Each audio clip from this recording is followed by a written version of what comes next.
Ladies and gentlemen, welcome back to the show. Joining me right now is Ms. Ashley Greene, and I'm excited to have you. A lot of girls here are very excited because of, obviously, the Twilight movies, but I thought you did really well in the CBGB movie. Oh, thank you. I'm trying to remember your character name. You were Lisa. That's right. Yeah. Yeah. First time I actually met the person I was playing someone, and then meeting that person and actually having her on set was a little nerve-wracking, but intimidating, I would imagine, right? It was cool. She was super sweet, very helpful. You finish the scene, and then, they're changing lighting or location or whatever, and she leans over to you and you're like, that was great. You're doing me all wrong. Yeah, this is what I would say. She's awesome. I'm going to kill you. No, she was actually, well, you know what was funny, though? Her daughter was there, and it was funny because she's like, it's so weird watching someone play my mother at the age that I basically am right now. So that was very interesting, but it was cool. I mean, she came to set with all these books of old pictures that she actually took at CBGB and with all these crazy stories about her dad. So it ended up being really fun. Did you have any experience with that club? No. I was born in 1987. So but it only closed down a few years ago. I didn't know if maybe at some point in New York you stopped down there and check it out. No, we went by, but they actually, though, even though I've never been in the actual club, they took pieces from the actual club and built something while we were filming in Savannah that looked exactly like the club, apparently, from everyone who had been there. So I kind of experienced it in movie land, I suppose. Everybody has some kind of romanticism with music in New York, that whole scene with that club, and nobody realizes, one, how small it is, and two, it's really kind of a shithole. Oh, it was disgusting. It's famous, but it's just garbage. Yeah. No, it was. I mean, it's, even though I know it was, film set, I was still like, this does it justice for sure, because it creeps me out and I know it's fake. Even though that was an amazing movie, and we'll get to why you're here in just a second, but you got to work with Alan Rickman. I know. I was just speaking about that earlier. I said that I'm from Jacksonville, so the drive to Savannah is pretty short, and my dad would just show up because I think it was the first actor I worked with that he geeked out about, because he's just such a legend. I mean, and he was really, really just incredible to me. I don't know if it's because I was playing his daughter or just, in general, he's was an amazing man. But that was definitely one for the books. Everybody that had a chance to work with him, no matter what the project, has always said something amazingly nice about this guy. And it's not shocking, but there doesn't seem to be anybody that had a problem with him. Like, everyone said, he was very caring. He took the time out to learn about you and your family and things like that. Kevin Smith, the director, worked with him on a couple of projects and did a whole podcast episode where he was crying over the death of Alan Rickman. Everybody from Harry Potter and, of course, the Die Hard movies and just all the projects that he's been in. Everybody loved this man. Yeah. And it's amazing you got a chance to work with him. He was, just such a professional. And you could just see he was a very, very caring, loving soul. He actually, I was really into baking, and he and his wife went to a local bakery and got their cookbook for me. And so I made stuff for him. Yeah, just nice, generous things that he did. So it's good that no one has anything bad to say about him. A gentleman of his caliber in not just Hollywood, but theater around the world, taking the time out to get you a cookbook where he obviously doesn't have to do anything like that. Yeah, he didn't have to. He didn't have to be like that, but that's just who he was. So it's sorely missed, Yeah. But that's so great that you got a chance to work with him and know him. One other project before we get into everything else that you worked on, Staten Island Summer. Yes. Last year, we know Colin Jost, who wrote it, and Lorne Michaels produced it. What was that like? I mean, it was such an indie film, but it had such charm and character to it. Yeah, I was... I'm not super well versed in the comedy world, so I was definitely nervous going on with a bunch of people from SNL. But again, they just kind of welcomed me with open arms, and it ended up being a blast. I mean, I think it was run a lot like how SNL is run, so everything was kind of up in the air and changing constantly. But I think that was the fun in it, and that's what made it kind of such a great, fun movie to even watch. I think it kind of shone through in the film the way that it was on set. But he actually just wrote me the other night. I'm doing Seth Meyers later, and so he's like, "I heard you were on it." But a lot of camaraderie on that set. Did he write something sarcastic like "Don't suck, don't screw it up"? No, because he probably made me cry. No, he was just like, "You're gonna have so much fun. He's so great." But he's always, I love Colin. I think he's so talented. Well, this was great experience for the time when you do get asked to host Saturday Night Live. You already got the rhythm and the motions down. Like this is easy. I kind of just want to go on and not be announced whatsoever and have them just, their hair and makeup department is so incredible. Just have them completely make me up into character and see if anyone notices. And just walk out. Yeah, just be a part of the skit. See if anyone's like, is that Ashley Greene? That's not the Twilight girl, is it? What? Oh, no, she wasn't advertised. She just walked into the scene. I just walked on, whatever. Of course, the Twilight movies, everybody knows you from, but your new project right now called Rogue. I have to be honest, I wasn't familiar with it because it's a DirecTV production. Yes. And I don't have DirecTV, but when I did find out about it, I was amazed by a couple of things, too. The premise of the show, the character that you play, and also that you got to work with Richard Schiff. Yeah. I've gotten to work with some great people. You have. If anything, you should be very appreciative of all the projects that you have because you've working with an amazing caliber of talent. No, definitely. I mean, I wasn't really familiar with the show before I auditioned for it either. And once I started watching it, I binge watched it and was kind of the same way, baffled that more people didn't know about it. And I think part of that might be because it's on DirecTV and not everyone has that. I know they're doing now ATTUverse where people can view it, and then you can also get it, I think, on iTunes the day after it airs. But it's, I think Matthew Parkhill, who created it creates great, complex, amazing characters, really intelligent writing, and I feel like Cole Hauser and Richard Schiff are just very, very well-seasoned, high-caliber actors that have been really fun to work with. Can you give us a little bit of the premise of your character and how you're involved with Rogue? Yeah, so I play a character named Mia Rockland. She comes in this season, and initially, Ethan, who Cole Hauser plays, thinks that he has been hired to find her. She actually finds him and intertwines herself into Ethan's life so that he, in fact, kind of is forced to help her. She ends up being this ex-NSA contractor that has a flash drive that can kind of access most any information in the world. And there are some people that are very unhappy that she has it and that are chasing her down. And so she kind of takes Ethan down this rabbit hole.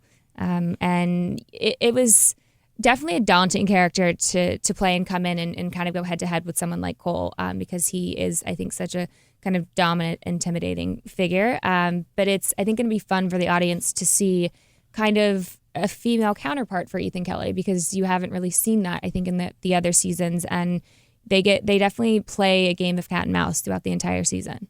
There's a bunch of different, I don't know if it's fair to say influences, but I can definitely tell some similarities to like the Bourne series, Mission Impossible, but with you in the flash drive has a little bit of a feel of like Anonymous. Mm-hmm. You know that you can get into anywhere you need to be at any time. Right. And I think from what I understand from the episodes I saw, now you're starting to realize you can make money off of this. So now it's like not only trying to do what you feel is justified, but like, hey, I could make a nice fortune by doing this too. Oh yeah, I mean, I think I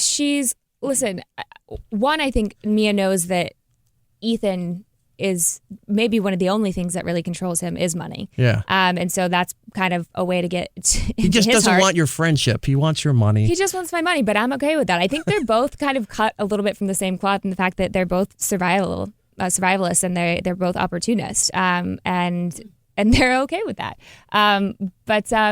But yeah, I agree. I see the influences that you're speaking about. I think it's really cool to see that on television as well. I think the face of television has changed so drastically. Right. Where we're able to kind of get that type of material on TV, television. I don't want to say, it's so dumb to say it this way when they say TV is the new movie, but we're at an amazing time right now where I think it's beyond the golden age of television. Like there was already a golden age of television, but we're back there again and then some. Yeah. Where now it's in some ways surpassing what you can do in the movies.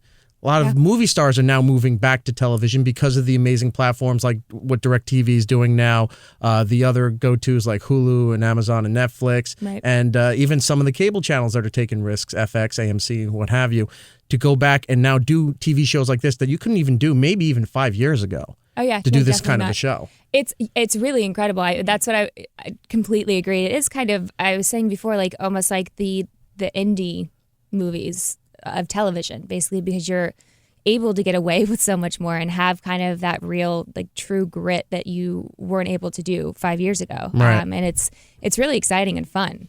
What was it like getting cast and going into a role like this when you just did comedy, like you said last year with Staten Island Summer? You did kind of, those the emotional drama style with Twilight for all those movies, to go into something this dark and action-packed.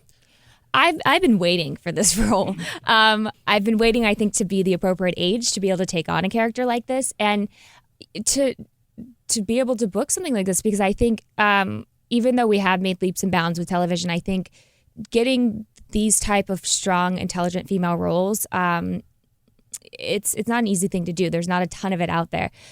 So for me, it was really exciting. And then, equal parts nerve-wracking, because it is a lot, I think, to take on with the character of Mia, to be able to kind of match Ethan Kelly and to be able to go in and do all of that with the physicality and be believable. And I think people have not seen any side of my acting that has to deal with something this dark. And so it's definitely a risk, but I was really excited about it. They both Cole and Matthew were really great about kind of making me feel comfortable on set and kind of getting me into that groove as quickly as possible, because with this character, you don't really have much leeway, because she is, I think, so kind of calm, collected, and driven that I kind of had to just jump right into it.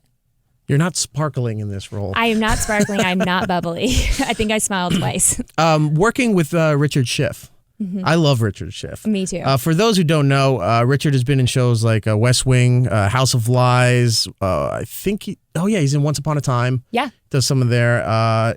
He also did Glengarry Glen Ross on Broadway with Al Pacino. And he's doing Ballers, isn't it? Or was? Oh, The Rock Show. The Rock Show. Yes, he's the boss of the agency. Right, I forgot about that. He's all over. He was Man of Steel, the Superman movie. He does literally 3 shows at one time. He just kind of flies in. He's really incredible to watch. What's he like to work with? With me, he's the most incredible man ever. Like he's always like, you're just so sweet and adorable. So he kind of like took me under his wing, I think, too. But I think, is it like fatherly, or is it like an experienced actor just trying to show you the ropes of where you can go and what you could be? Almost more fatherly, but because I worked with him a bit. I worked with Cole mostly, but when I worked with Richard, it was definitely a shift in the atmosphere. It was like you saw Cole and him kind of turn into little kids. Huh? No pun. Shift. But it was really, listen, for anyone in production, like I think someone of his caliber, he comes in, he wants everyone kind of to work as hard as he works and for things to be organized. But to his fellow actors, he is really warm and open. That's great. Yeah. I love everything he's in. And when I saw he was in there, I was like, all right, I'm going to give this a shot. And then your character, Mia, is amazing in this thing, too. It's season 3, right?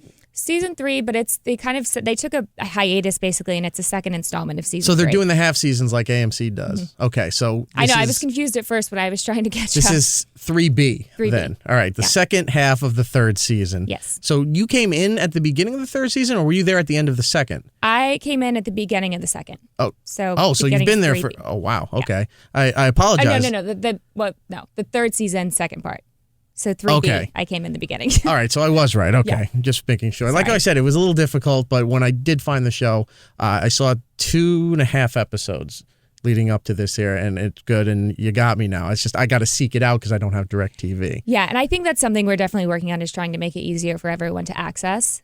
You said it was available the day after on iTunes? I believe it's iTunes. I'll double check if I'm wrong, but I think it's the day after on iTunes you can purchase it. All right, so if you don't have DirecTV, it doesn't mean you shouldn't watch the show. Go to iTunes the day after. By the way, Rogue is on Wednesday nights, 9 p.m. on DirecTV. It's on tonight. Yeah, and then if you don't have that, get DirecTV, and if you can't, get it on iTunes there. There's always a way to find it. Yes. You were also on a show that I liked, and I didn't realize it went away until way later, was Pan Am. Yeah. I loved that show. And then it was one of those shows where, because of what I do, I have so many shows and movies to watch and books for guests coming in, and it sits on my DVR. So on a weekend, I'm like, okay, this weekend I'm going to watch these shows and plow through.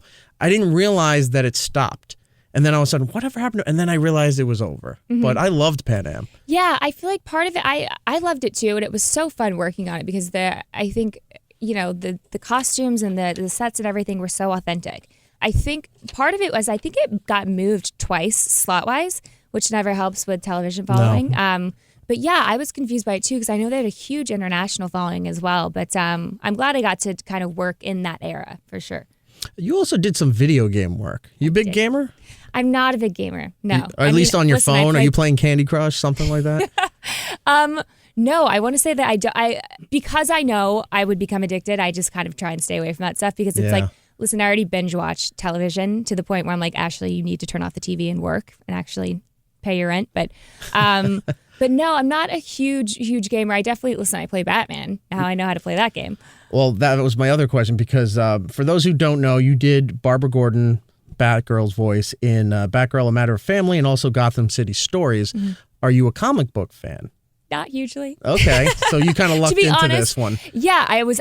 Listen, whenever they said, we want you to do this, I was like, really? Okay. Oh, it's a great opportunity. I don't know why anyone would say no. Yeah, no, I mean, it definitely opened me up, I think, to that world, which is always something very cool about this job is that you kind of get opened up to different things that you would have never experienced. And I definitely got a lot of points with my guy friends. I mean, I made everyone come over and we all played it collectively. Especially anyone you were with, it's like Batgirl. My girlfriend's now super cool. Was that something that you maybe would explore in the future now that comic book movies and superhero movies are such a big standard as far as Hollywood goes? Mm-hmm. If that something came around and said, hey, we know you did Batgirl in these games here. There's a character for this DC movie or Marvel movie or one of the independents, something like that. Would you want to, throw on some spandex and some boots and go kick some ass? I love spandex. Yeah, no, definitely. I think I've been wanting to do that for a very long time. I just think it'd be really fun. I grew up doing martial arts. I've always been really physical. And so, you're perfect for it. Yeah. I love doing my own stunts. And so, that's something I would definitely love to do. You should tell your agent because a lot of the people they're casting for these movies, they got to train them if they don't already have experience in Taekwondo or something like that to get into the superhero action mode. You already have that experience. Mm-hmm. You'll pick it up in no time with the way they shoot everything and how to choreograph everything. Throw it out there because they're like, hey, she knows how to do it already. This is going to save us a lot of time. Get her on the set. Whenever I'm training, my trainer's always like, why don't you do an action film? I'm like, I think because there's a lot of actors that want to do it, but I'm like, I know how to shoot bow and arrows. I know how to shoot guns. I know how to do martial arts. You can do almost every one. I'm waiting. You can appear on Arrow. You could be in the Avengers somewhere. The Avengers. You know how to shoot a bow and arrow. You can kick someone's ass. You just have to learn how to take a bump, fall down, and do I've that. done a lot of times. I've broken a lot Wonder of bones. Woman kind of jump. Yeah. You've got it down. Your resume is perfect for this. Guys, I'm waiting for your call. Marvel, DC, listen up. There was another thing you did too, which is great to see. You're doing coming up an animated movie, and it's a different style of animation movie. Max and Me? Yes. Okay. Working with somebody else I really love, Hector. Why am I spacing his name? Elizondo. Oh yes. I didn't actually get to work. That's the thing with voiceover work is you don't really. I was just going to ask, did you do a roundtable recording, or were you just individual studios when you could? Individual sessions, but I did not expect this. You don't expect, I guess, when doing animation for it to kind of tug at the heartstrings and be kind of something that's not necessarily going to make you laugh. But it was a fun experience. I think I'm definitely learning the ropes of voiceover work, which I am really enjoying. It's a really fun thing to do. I mean, it's interesting because all you have is the inflection in your voice to show emotions. You don't have, Did they show you any of the scenes or the rough drafts while you were doing the voice work, or did they just say, here's the description in the copy, try to match it as best as you can? No, they'll show you some clips if they have them. It just depends how far along they are in the process. Like the same thing with Max and Me as with Batman. They kind of would show me the rough version of what they had just to give me some type of sense of the setting. What is the premise of Max and Me? It's basically an older man takes a kid who's kind of I guess struggling with anger and life, and he takes him underneath his wing and kind of basically teaches him kind of harsh life lessons and ends up I guess turning the boy into a man. It's like a rite of passage type show. Okay. Or movie. That's coming out next year, right? Hopefully. Animation usually takes a while. By the time you're done with the voice work, there's still another 2 years before It does take they a while. figure all that out. Listen, I just started kind of working, like I'm trying to develop an animated movie, and it takes a while. Which one? It's not out yet, but it's a movie called Bridgeport. Is this something you're just working in, or do you have a personal stake in it? Or? No, we created it. Wow. My boyfriend and I. That's a whole other ball of stress to deal with. I mean, seeing it from the other side definitely puts things into perspective and gives you an entirely new, respect. Well, I got to, speaking of respect, I got to give that to you for not that I'm belittling acting by any means. Acting's very hard and very difficult and takes many years to craft that. But to then take the next step to do the behind the scenes stuff, to learn a producer role, maybe a director role. Mm-hmm. I don't know if you've ever been on set and you ask questions like you're bugging the light guy or the key grip, like what is it that you do? How does this work? Mm-hmm. But to take that step to go and try to build your own thing out of that is it's a creative move and a very smart move on your part. Thank you. Yeah, I think it's all very interesting to me. And I think the more I know about the entirety of the world, I think a better actor I'll be. And you'll be indispensable. I've always, even when we have interns here, I said, learn every job, whether you want to do it or not, learn it, because most people nowadays learn the one job and they're barely doing that. So if you're the person that can do 9, 10 different jobs and they only want you for the one job, you're going to be hired for that, because in case we need somebody to back up or fill in, you know how to do that too. It's actually really great advice. Yeah, they never listen, though. Kids today are dumb. Well, one day someone will. And they'll be indispensable. But you're already ahead of it. I don't need to give you that advice. The show is Rogue Season 3B, the second half of Season 3, where she plays Mia. It's Wednesday nights, 9 p.m. on DirecTV. Ashley Greene, Ashley M. Greene on Twitter, but it's Ashley Greene on Instagram. Yes. Okay. So send her a message. Tell her that how much you love the show. Before you go, I got to just ask you a quick question, because this is something that I keep forgetting that famous people have to deal with, and that's the paparazzi. Because I saw you were just food shopping, and they were just taking photos of you in the parking lot where you're carrying a grocery bag. I'm like, why is that so important? Like I could tell by your face you saw them, and then you're like, whatever, you're walking to your car. But I can't figure out why that. All right. There's certain times I get why paparazzi do what they do, because they're looking for anything saucy, if you will, or scandalous. Whether it's right or wrong, I understand that. But you're food shopping. Right. Who cares? And that's nothing against you, but I mean, why would like Us Weekly or people want those pictures? Why are they putting them up on all the celebrity blogs where you're just wearing, gym clothes and you're going food shopping? Trust me, I like my mom at one point, because I always get photographed coming out of the gym, which is very sweet of them to photograph me like sweaty and disgusting. They do that to every female, But I was like, listen, Mom, you'd rather see me food shopping and coming out of a gym than a club. Yeah. But I don't know. I feel like it's just with social media and with instant gratification these days, I think there's always an outlet or somewhere to put something up, and it's just, I don't know, it's what they do. And some of it, I guess, could be what you're wearing, but generally I'm in gym clothes, so it's not that exciting. How does that change your daily routine then? Like, do you have to mentally prep on how to conduct yourself when you're just going out and about on your, like you're going to Best Buy to buy a DVD? You got to keep in mind, somebody's going to see me in the parking lot. Somebody might take a photo of me while I'm shopping and like, oh, look, she likes, some horrific movie or whatever like that. Like, how do you mentally prepare to leave the house then? It definitely makes you more honest, because I can't lie about anything about going anywhere or being anywhere.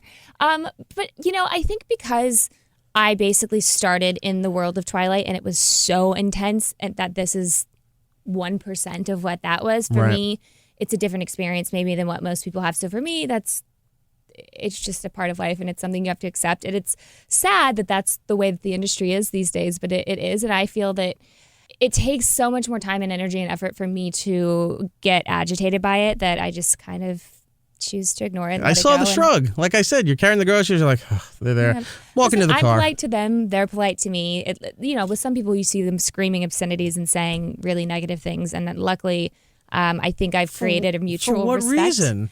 To get a rise out of people. And if people I think are nasty to them, then they tend to not really respect your boundaries. And so for me, I just kind of say, all right, hi guys, and go on with my day. So if you scream back at them, they get that still where you look in like the most worst pose of you while you're screaming, and then they put it up on the rack like, what a bitch. And well, and then they'll follow you around for the rest of the day. But I find if I'm just like, okay, hey, then they leave you alone for the rest of the day, or at least they do me. So, the life that you live. Part live. of life. Well, you're handling it very well. Thank you. And then maybe, you know what? Cut them off at the pass next time. Tweet out your grocery list and this is what I bought. Hashtag paparazzi, job done for you. Foiled. Go right into your car. I'll just Can't take a sell picture anything. of myself. And there you go. Put it Because if you do stuff like that, the most useless and unimportant photos with that hashtag, they're already going to post those on the blog and you cut them out of the whole loop. It's true. There you go. Then I don't want to piss I don't know them what off. I'm talking about. Just making stuff up. Ashley Greene, thank you so much for your time. I didn't even get a chance to talk to you about Wish I Was Here because you worked with Zach Braff in that movie, and now you're doing In Dubious Battle with him again to work with him. And every time we got to talk to him, he's always been really cool. Yeah, he's awesome. I mean, he's another, I think, really just brilliant mind in this industry. The fact that when I was on set, I just couldn't believe how calm and collected he was, considering he wrote, was directing, and was starring in this film. How kind of easy and well oiled his machine was. So yeah, it was super fun working with him on that. And then we didn't even really know the In Dubious Battle happened kind of last minute, and so we just ended up on set and we're like, oh hey.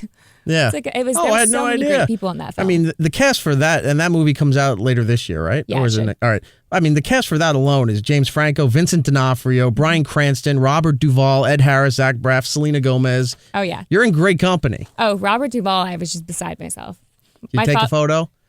My father was like, I have never asked you for anything. I knew it never because asked you. My dad does the same thing. Yeah. He doesn't care about any of the people that we get a chance to talk to, whatever. But it's one of those old, respected guys, baseball player, actor like Robert Duvall. Take a photo. He's a legend. Yeah. Which I probably would have anyways, which I don't ever do. But I mean, he's such a legend. And my dad actually, like, they framed it. It's framed in my house, that picture of me and Robert Duvall. You made your dad proud. I know. Out of everything I've ever done, that made him the most proud. It's like all the Twilight posters and everything else you have. Every time he has people in the house, that's my daughter with Robert Duvall. Oh, yeah. She made it. Which I'm okay with, because I'm like, that is me with Robert Duvall. All right, Ashley, thank you so much. I know you got to go. The show Rogue Season 3B, the second half of Season 3, Wednesday nights, 9 p.m. on DirecTV, and then, of course, the day after on iTunes. So if you don't have DirecTV, you can get it there as well. Thank you so much. Next time you're in New York, come by. We'd love to say hi to you again. I will. Thank you so much.